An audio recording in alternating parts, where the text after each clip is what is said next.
आज तुमची मला एक गोष्ट लय पटली बघा. कोणती?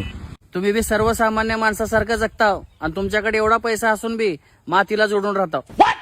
आज कस काय केवढे तारीफ करण्यालाच? नाही हो, काल तुम्ही निखिल भैयाच्या राशनच्या दुकानाला राशन घ्यायला आलतो म्हण आणि लाईनीत थांबून राशन घेतला म्हण. मी कशाला जो राशन घ्यायला? त्या वाड्यातल्या बाईचा अंगठ्याना गेलतं ते बघायला गेलतो मी. मग तुमचा अंगठा देऊन त्या बाईला राशन दिलो का? बघू काय बी कशाला म्हणालास? तसं कसं येते? मग राशन घेतला तर घेतला म्हणा, खोटं कशाला बोलालो? मी कशाला घेऊ राशन? तू घेतला असतील म्हणून म्हणालाच. अहो मीच काय सगळेच घेतात. चांगले चांगले लोक नवीन फोर व्हीलर घेऊन लाईनीत थांबून तोंडाला दस्ती बांधून राशन घेऊन जातात. हा घेऊन जातात की. मग ह्याच्यात लाजायचं काय? तुम्ही घेतला राशन म्हणून सांगा. ए बाबा, मी राशन घेतला, तू आता आगा बोल नको.